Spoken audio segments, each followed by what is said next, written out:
세종영전 11화 12화입니다. 곽정과 황룡은 유유자적 데이트를 즐기고 있었습니다. 허나 곽정의 마음은 사부님들을 두고 도망쳐 나왔기에 좀처럼 편하지 않았습니다. 단 한 번도 사부님의 뜻을 거슬러 본 적이 없었던지라 하여 황룡에게 다시 돌아가자고 말했고, 황룡은 그럼 분명 우리를 다시 떼어놓을 거라고 말했지만, 아니야, 사부님들께 이렇게 말씀드릴 거야.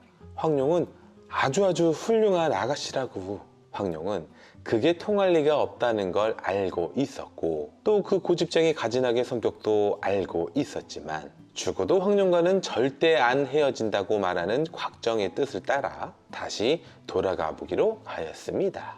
허나 이미 강남 육계와 전진교 도사들은 떠난 뒤였습니다. 그럼 6개월 뒤에나 사부님들과 다시 만날 수 있었기에 곽정은 매우 서운해했지만, 황룡은 오히려 잘 됐다며 우리 그때까지 즐겁게 여행이나 다니면서 지내자고 하였으니 그리하여 둘만의 시간을 만끽하게 되었습니다. 두 사람은 소옥마를 목욕시켜주기도 하였고 강가에 들어가 물놀이도 하였는데, 황룡의 자맥질 실력은 거의 한 마리의 잉어였다면 곽정은 그저 물 먹는 하마 한 마리였으니, 그럼 또 황룡이 곽정에게 자맥질도 알려줘야 했습니다. 시간이 지나자 곽정의 자맥질도 수준급이 되었고 말이죠. 그러다 보면 배가 고프기 마련. 황룡이 세계관 천정을 뚫는 것이 지력 말고 한 가지 더 있었으니 바로 요리 실력이었습니다. 이번 요리는 닭 요리로 진흙으로 닭을 감싸 구운 것인데, 결국 저도 전화를 걸고 말았으니 굽네 치킨이죠? 빨리요. 저 현기증 난단 말이에요. 구운 닭 냄새가 진동을 하자 어디서 늙은 거지 한 명이 슬슬 오더니 침까지 질질 흘리며 엉덩이 살 좀 달라고 하였습니다. 개걸스럽게 처먹는 늙은 거지. 곽정은 많이 배고프셨나 했지만 황룡은 정말 추잡스럽게 먹고 앉았네 했다가, 설마 이 사람이? 했습니다.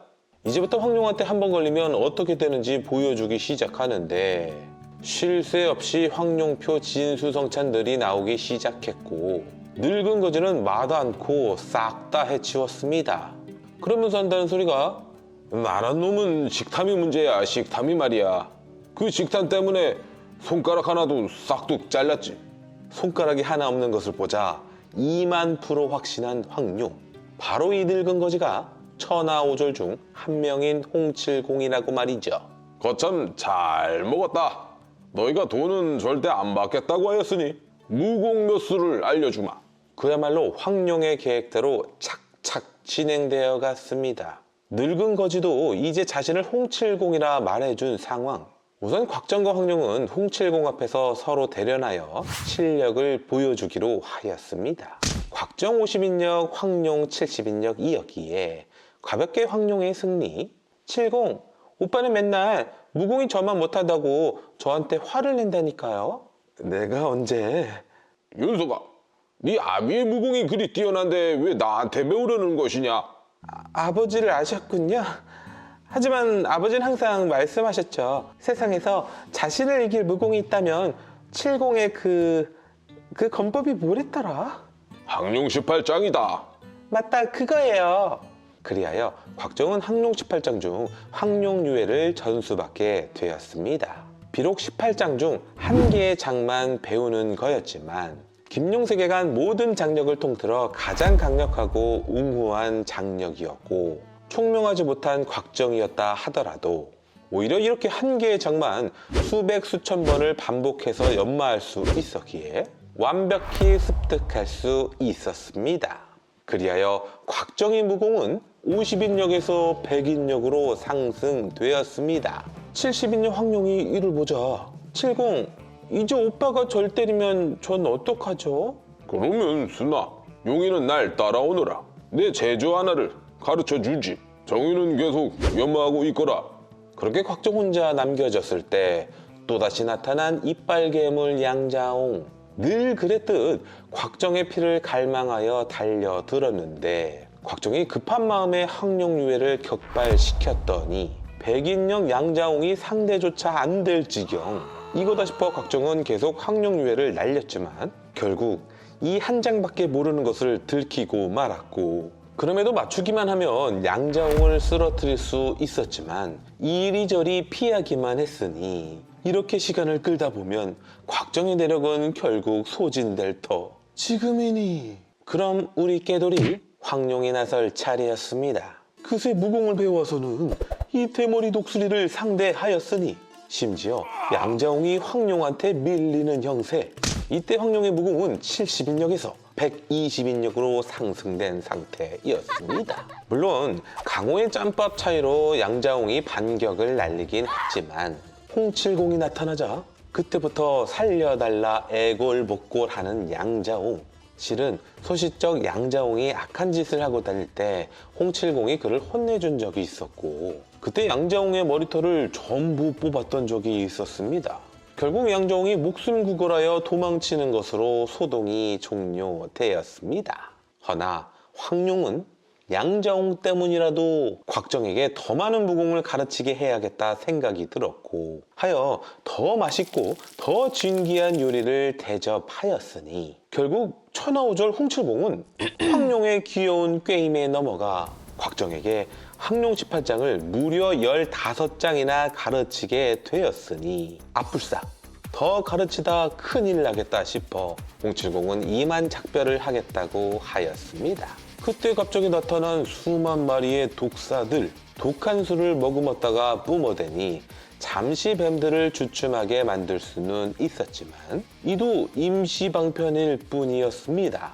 이때 신기하게도 그 어떤 뱀도 곽정에게는 접근조차 안 했습니다. 이는 곽정이 양자홍의 20년산 뱀을 먹었기 때문인 것을 곽정 자신은 몰랐습니다. 알고 보니 이 뱀떼는 구양극이 끌고 온 거였습니다. 마치 귀신 같은 경공술로 득달같이 구양극을 공격하는 홍칠공. 고양봉의 조카란 놈이 네 놈이었구나. 숙부의 죄면을 봐서 한번 봐줄 테니 쏙 꺼지거라. 그 말에 바짝 졸아서 독사들을 데리고 도망치듯 가버린 구양극이었습니다. 경공술을 보니 그 늙은 거지의 무공이 숙부와 비슷한 것 같구나. 하마터면 죽을 뻔하였어. 휴. 실은 구양극이 죽더라도 독사들을 계속 풀었으면 홍칠공도 당할 거였습니다. 구양극은 구양봉의 실력을 매우 우러러보고 있었고 그와 같은 실력인 홍칠공도 자연 두려워할 수밖에 없었기 때문이었죠. 이를 홍칠공도 잘 알고 있었습니다. 하물며 다음번엔 구양극이 아니라 구양봉이 직접 뱀떼를 끌고 오면 어쩌나 하며 크게 걱정을 하고 있었을 때였습니다. 황룡이 곽정의 옷을 꿰매고 있었는데 이를 보더니 매우 기발한 생각이 떠올랐습니다. 황룡도 홍칠공의 생각을 금방 읽을 수 있었고 말이죠. 하여 황룡이 말했습니다. 칠공, 시장에 가서 바늘을 몽땅 사올게요. 허나 곽정은 이들이 도무지 무슨 소리를 하는지 알 수 없었습니다. 너는 그냥 용화가 바늘을 사오면 뱀을 대치할 조식을 배우기나 해라. 저는 더는 배우지 않겠습니다. 자질이 부족하여 황룡 18장도 다 연마 못하였으니까요. 실은 곽정은 홍칠공에게 더 배운다면 갚을 수 없는 은혜를 받기만 하는 것 같아 일부러 사양했던 것이었습니다. 이름하여 바늘 던지기 신공. 손에 바늘을 잔뜩 쥐고 뱀을 맞추는 무공으로 홍칠공은 이 무공을 황룡에게만 가르치게 되는데 이렇게 사주용전 11화, 12화가 끝났습니다.